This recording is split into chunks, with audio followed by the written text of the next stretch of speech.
Okay, so video for this past Sunday. The questions are, one has to do with Joseph and the lineage of Joseph. The other has to do with the question of Santa Claus at the Christmas season. We'll do with the one from Joseph first. The question is, if Joseph is not the biological father of Jesus, Jesus being the offspring of Mary through the power of the Holy Spirit, so Mary is the genetic human link to Jesus, not Joseph. Joseph is his adoptive father. Why is the genealogy of Joseph so important? Well, first of all, is that the lineage to kingship, both through the genetic link to King David and also the authority to King David, is traced in a couple of different ways. First of all, is that you have the genetic side of things where you say, is this person an offspring of King David? But the other issue you have there is that it was not uncommon for biological fathers to adopt a child or bring a child into their home, and that child possessed the authority, the kingly authority that their adoptive father has. The example from Roman history, in fact, this is occurring while Luke Acts is being written even, is that Claudius is the emperor. Nero is the son of Agrippina. Agrippina is the biological father of Nero is not Claudius.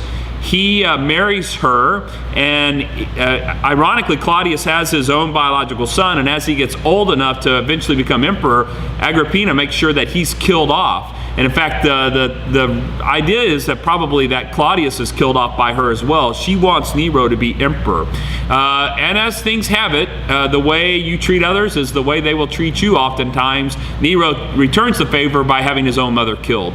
So Nero was not the biological offspring of Claudius, but because he was the adoptive son of Claudius, he had the authority of the emperor to become emperor. And so we have that with Joseph as well. Joseph is the offspring of King David.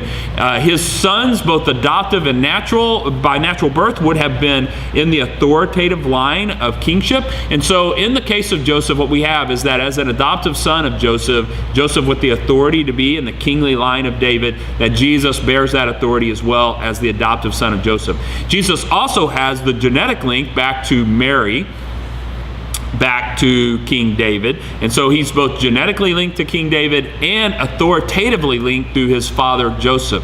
And so I think that's why Luke would have used the Joseph lineage of genealogy, because this was the important aspect of Luke, was that the father that raised Jesus was biologically linked back to King David, even if Jesus was his adoptive son. In the Roman Empire, which is Luke's primary audience, would not have been concerned about this at all. They would have assumed that's perfectly fine. And in the case of Matthew, the genetic link back to David might have been a little more important, and that's why Matthew's gospel begins with the genealogy of Jesus, the son of David, the son of Abraham, is that he's connecting Jesus' genetic line back to King David. And so you have both of those emphasized, one between Matthew, one between Luke. Matthew, the genetic link; Luke, the authoritative link of the father Joseph to pass on to his adoptive son Jesus the authority to be king. So I think that's why both genealogies are important in the New Testament.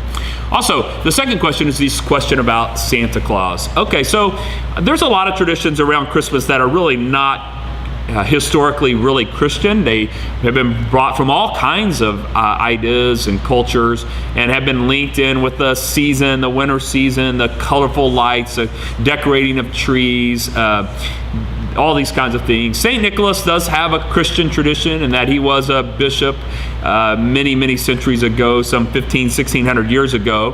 He apparently was a fairly decent bishop. He was apparently a very gracious individual, used his resources to help others in need, that kind of thing, and he did it by giving anonymous gifts. And so the tradition of giving anonymous gifts does follow out of that. The tradition got adopted and became predominant in the culture, especially after made more popular through a little poem, "'Twas the Night Before Christmas," that kind of launched this whole Santa Claus as a jolly old elf, that kind of thing. Well, I would just say to the Christian is that Santa Claus is not explicitly evil. He's not, if you are asking me a question about should we worship Zeus or Apollo, I'd say, well, no, those are idolatrous pagan deities that are not real and connect back to idolatry, and so we're explicitly forbidden. In the case of Santa Claus, I don't have an explicit verse to give you, other than just to tell you that I would be cautious about emphasizing a known mythological, clearly fairy tale idea to children who will one day grow up and realize that's mythology, and then try to figure out if the other aspects of the Christmas tradition are also mythological. And that is where I get concerned. Not to mention the fact that Santa Claus is antithetical to the Christian understanding of the gospel. Their gifts are given based on behavior. Their gifts are given not out of relationship, but purely on a checklist of things. And this sounds a whole lot like law keeping and not grace. And so as a Christian, I would say we want to emphasize the gospel of Jesus Christ, which is a gospel of grace, that gifts are given out of a love relationship from God to us through his son Jesus Christ. They're based not on a checklist of whether we've been bad or good, but knows that we've all been bad and are in need of grace. And so it is ironic that the Santa Claus tradition is so antithetical to the actual gospel message. And so I would just say, both in terms of mythology versus actual historical events, and also the theology of Santa Claus being antithetical with the gospel, I would be very careful about that. Now, if you do it just for fun in terms of, I want to give anonymous gifts, I don't want emphasis for what I've given to someone, and you put Santa on there because you want it to be more about the gift and not who gave it, those kinds of things, that's fine. But I would not emphasize it. And I've seen even in Christian homes where Santa Claus is actually far more prevalent than the celebration of Jesus Christ. And I would just say we got to be careful as believers to make sure those are in right balance. All right, those are the questions for this week. We'll see you on Sunday.